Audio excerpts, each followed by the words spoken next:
Mike spent 9 years in the Marine Corps, served as a recon Marine during the Iraq invasion in 2003, resulting in a huge concern for our future. He also led to pursuing a degree in social sciences with an environmental emphasis from SDSU. His goal was to be developing problem-solving skills. He's a primitive wilderness survivalist, an active supporting member of the VSAT, Veterans for Sustainable Agricultural Training Program, specializing in hydroponic food production and helping combat veterans transition from service. He's also the creator, an entrepreneur, and a creator of the Dang Hot Sauce, which is the first raw organic superfood hot sauce ever to hit the market, which you can pick up after this event or tomorrow if it's too late at Whole Foods right down the street. So with that being said, I'd like to welcome Mr. Michael Haynes.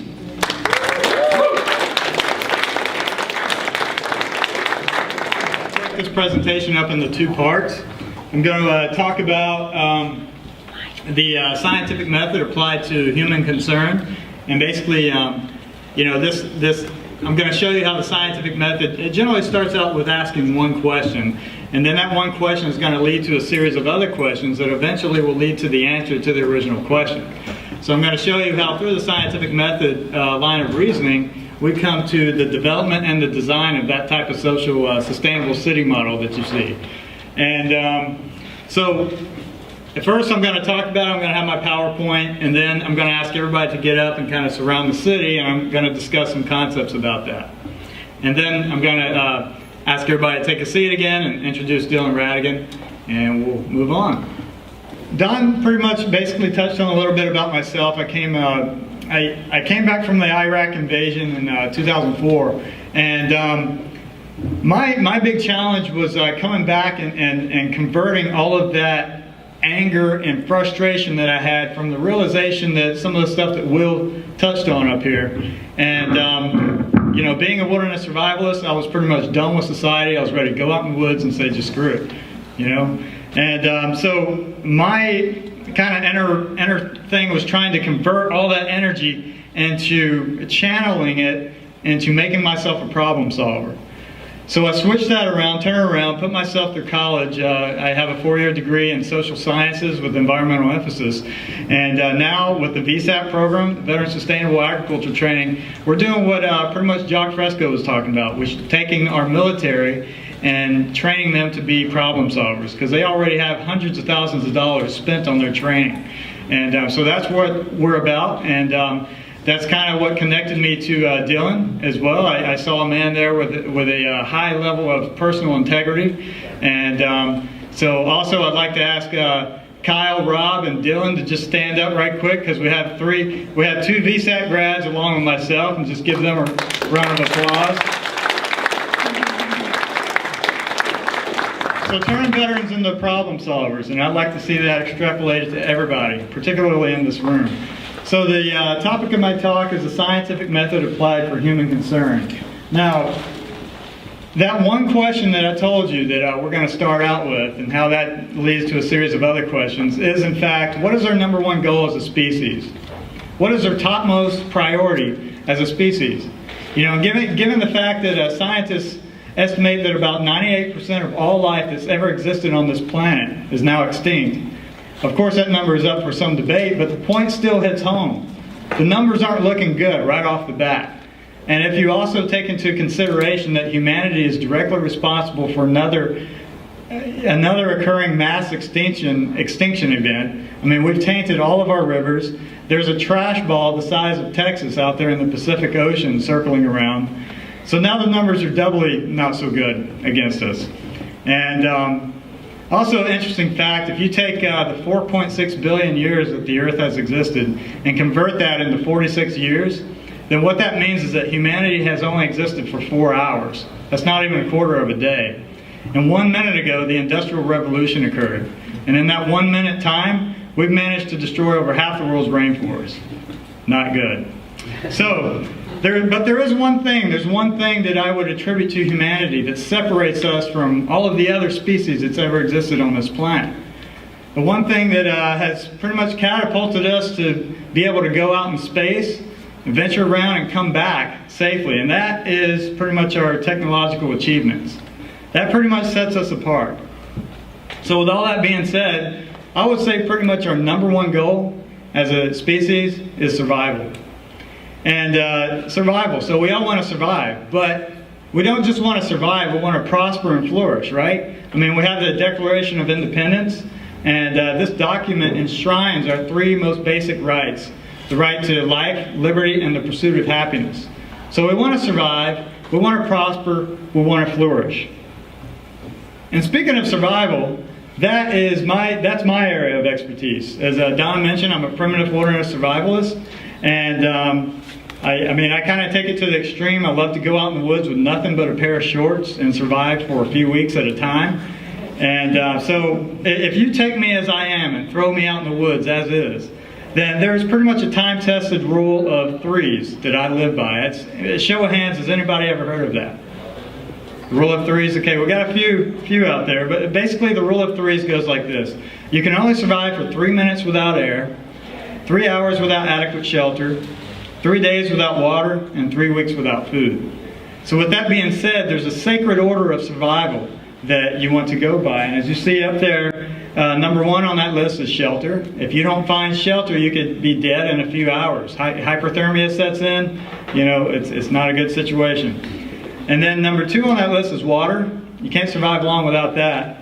Number three is fire. And last but not least is food. So when you pretty much compare this to societal needs, it's pretty much the same. There's not too much of a difference. You still need shelter, you need water. Energy is equated, or fire is equated to energy in society. You got food, but you also need your utility items and amenities as well. So you need clean, efficient transportation, which is extremely important in society. Clean, efficient energy, access to healthcare, medicines, and it has to be understood that these are basic needs. You know, every human being needs these things, and especially everything that you've seen on environment. How about our access to healthy social interactions as well, and recreation? I mean, I feel sorry for the kids today that grow up in the cities. They're just scrambling for somewhere to play. You know, when I was a kid, I had the woods. I got to run around out there. But so these are basic needs that humanity has to have in order to have a cooperative society. So what are these things? Shelter, water, food, fire. All these things are in fact resources. So we need resources to survive. So right now we got, a clear goal of survival. We want to survive. We want to prosper and flourish. We know we need resources to do that. Every human being needs access to these things. So we need to figure out a way to make this happen. And so looking at the slide up there, let's take a look at this. What have we had and what do we currently have to manage these resources? If you look at my little Burger King guy on the right, he represents the kingships, oligarchies, monarchies that we've had, for thousands of years. And we all know how this has pretty much turned out. I mean, it led to over a millennium of the Dark Ages and scientific oppression. So pretty much in a sense, we're 1,000 years behind what we should be. So let's take a look to the upper left. So we got Republicans and Democrats running the show today. And what those two still have in common is they're both still monetary-oriented systems.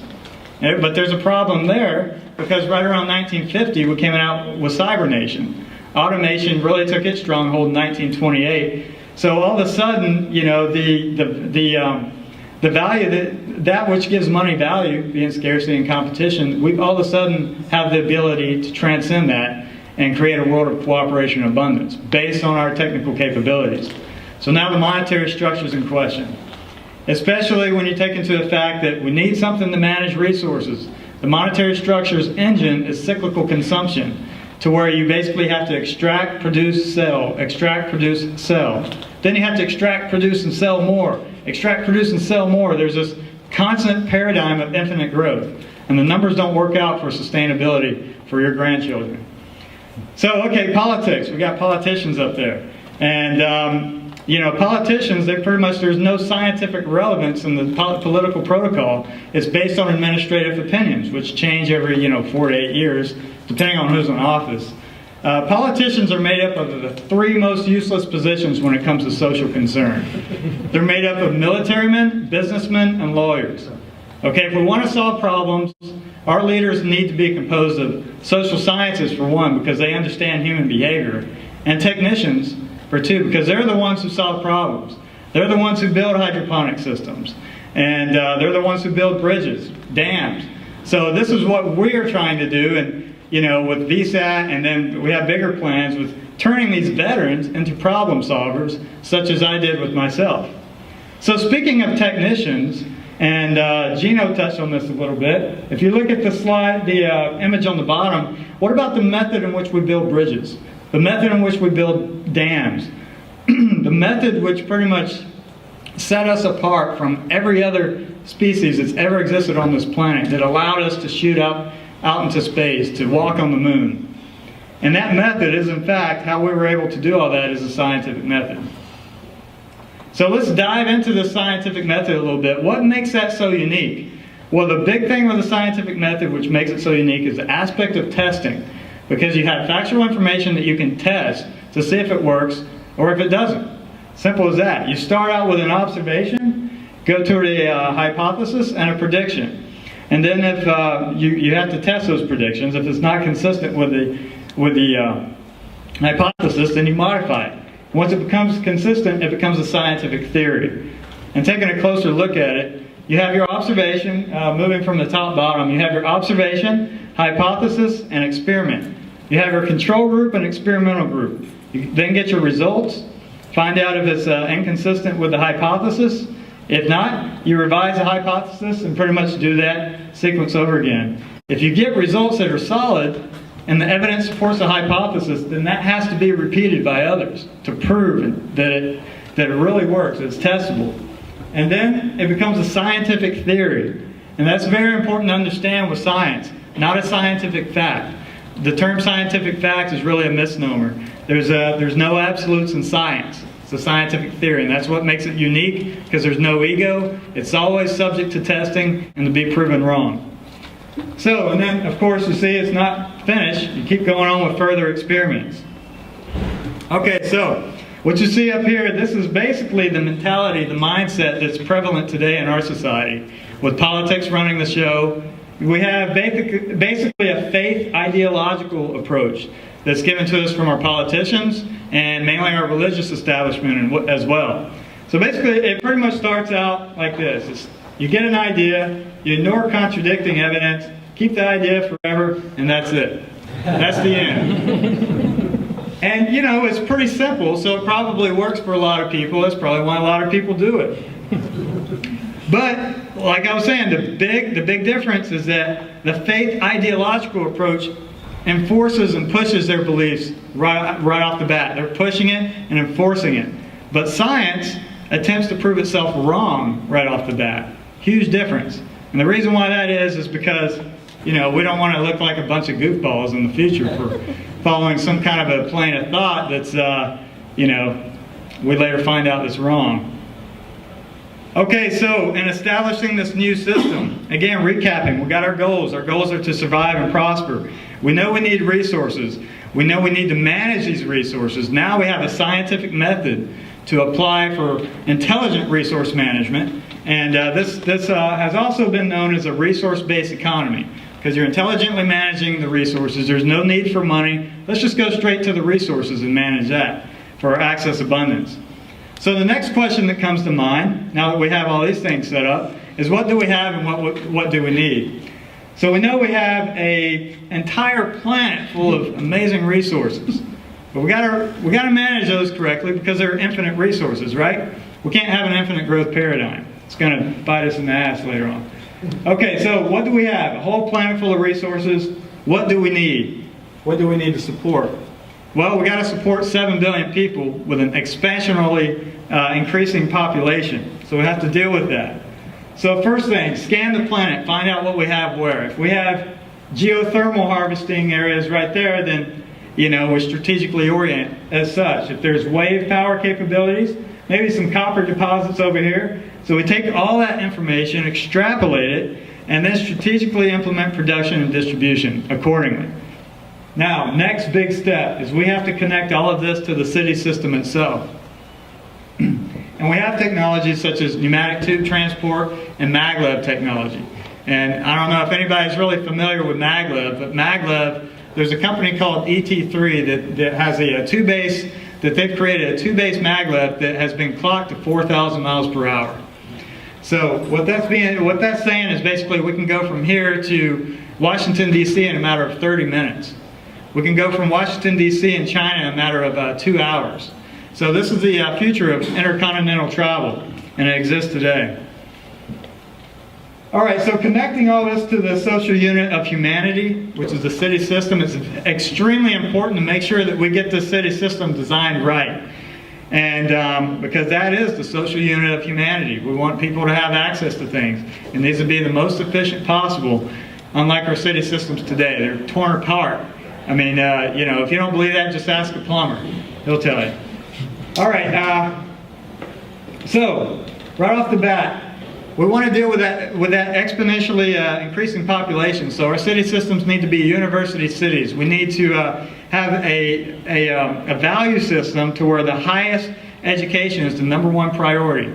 We want to educate our populace and create a system to where the higher educated an individual is, the better all of us will be, and the better the society will be as well. We want to intelligently manage our resources. You can't do that with money, so we're going straight to the resource itself. And then these two represent the government of the society. It's not really a government in the conventional sense of what we know today, but all it exists for is simply management of our resources to ensure a balanced load economy. So we have interdisciplinary teams in all areas, such as agriculture, energy, transportation, also management as well, and as Gino touched on, a cybernated database system. Now this cybernated database system is extremely important to harness all information in all scientific areas such as physics, structural engineering, mathematics, so that it can cross-reference all this information. No human being can do that. There's no political affiliation that can do that. They can cross-reference trillions upon trillions of bits of information in a matter of a few seconds. So basically the philosophy is the smarter your kids are, the better my life will be. Because we can now arrive at decisions. And with the cybernetic database system and these interdisciplinary teams, it's like the same philosophy of, you know, whose opinion do you value more? A person who read the whole book or a person who read one page of that book? Okay, so focusing on the city system, needs to be efficient. So what shape are we going to utilize? Well, it seems that the general overall efficient shape is a circular shape because, you know, if you have to drop off your kids today in this society to a school, you got to go way over there. Medical and healthcare is way over there. Shopping's way over there. So in the circular shape, you have a monorail transportation that's linear and radial. Anywhere you're going on the city, it'll take you right back to the same spot. So also with localization for efficiency is very important. So there's no reason to ship blueberries in from Chile anymore. You know, that's absolutely ridiculous. We can grow it right here in our agricultural belt. Positive values, I touched on that already. That would, you know, if people were born into a society where they understand the carrying capacity of the earth and our interaction with each other and our environment, then naturally, you know, it's going to be understood that, you know, you can't, it totally goes against the carrying capacity to have 15 kids per family. Okay, and then I will get into the carrying capacity of this model city design, which is based on the model of El Cajon, which is where I live, the city of El Cajon. And also providing needs. So you see it's radial because we have these belts in the city. And what these belts are in different sectors to ensure these needs for the populace. On the outer sector, we have a recreation belt. Then you have the agricultural belt. You have apartment structures in the energy belt. Homes as well. And the industrial area. And then the central dome. Okay, and as we get to the city, you'll see that there's 8 different sectors. It's like a piece of a pie there. It's really efficient as far as design because you just design one sector and then copy it 7 times. So you have less use of resources and much more efficiency for production and distribution of that as well. But the 8 areas of focus that I have here, see these are the industrial areas here. say this area would focus on energy, which you see there. The next one over may focus on transportation, and then agriculture and water, advancements in technology, housing, medicine and healthcare, education, and recycling and waste management. Okay, so touching on the carrying capacity before I ask everybody to stand and check out the city, is that El Cajon has a carrying capacity of 100,000 people. Well, that's their population anyway. And to figure out the area of a circle, there's a simple formula of area equals pi times the radius squared. And once you do the math on that, you come out to an area of 7 miles. So what's interesting is El Cajon has a 14 square mile area. So basically right off the bat, we're eradicating urban sprawl, we're using half the land area, and you're attacking the social problems. There's no homeless people anymore, and there's environmental balance as well, because everything between the cities go back to nature. So theoretically, we can live in a world of roaming buffalo again. Now, just for shits and giggles, I did a little comparison to the city, the actual city of San Diego. The city of San Diego has a population of just over 1 million people at 372 square miles. So if you just use this model alone, which is just a basic model, there's other designs that go more vertical that could hold a lot more people. But just using that model, you would need 13 of those, which would only take up 91 area miles. So what that's saying is that's 25% of the land use that we're currently using for the city of El Cajon. So I'd like to ask everybody to stand up, kind of circle the city, and I'm going to show you how things are happening over there. I had all these industrial sectors were all white before, but Laura, you can see how colorful she is, and she's got that Mexican heritage. She's like, oh hell no, that's got to have some fuego in it. So it looks pretty nice. We got the color-coded thing going there, and so like I said, I designed one section. We have it to where it can come off just like a slice of pizza. And this is actually a car part I found in the yard, and just kind of welded and cut some metal together and put it together. But I wanted people to have a visual of what a sustainable city system would look like if we intelligently designed our cities. So moving outward, well, I'll start out with the carrying capacity first. If you see here, this building and this one here, this is all in the same sector. This building is modeled after the Hyatt here in San Diego, and the Hyatt has a carrying capacity of 2,000 people. So I have 6 of them. I got one here, this is an apartment structure, and then we've got one here, and then there's living quarters in there. So if you do the math on that, that equals 12,000 people. And then I have a 500 person capability in the housing area. So that's 12,500. If you multiply that times 8 sectors, that's 100,000 people. So that's intelligent, design of a city as far as carrying capacity goes. Now, on the outer belt, this is the recreation area. This is where, if you're into dirt biking or, nature walking or foraging like I am, I'd take a group of guys out there, and ladies too, of course, and we'd go foraging. Now, these gray domes, those represent sports complex. There's 4 of them here. And, baseball, football, that kind of thing. And then moving in, we got the water belt. And you see these little things? They're hair curlers, actually, cut in half with some plastic on it. But what it's really supposed to represent is a solar desalination system, and also an atmospheric water harvesting system where you can suck the water in out of the air to create water. And we have machines that can do that. And I tried to get one for Colin and Karen, but the damn thing was like $100-something thousand. I mean, it was, so we pretty much have to go beyond money to get these things built all over the place. So we got the waterway. Moving in, this is an agricultural belt. You can see all the little greenhouse domes. And what this represents is a hydroponic vertical skyscraper system. So you're going to be growing plants on every level of that building. And there's currently one in Malaysia right now. And so you'll see a lot of stuff with the hydroponic unit right there going on in that building.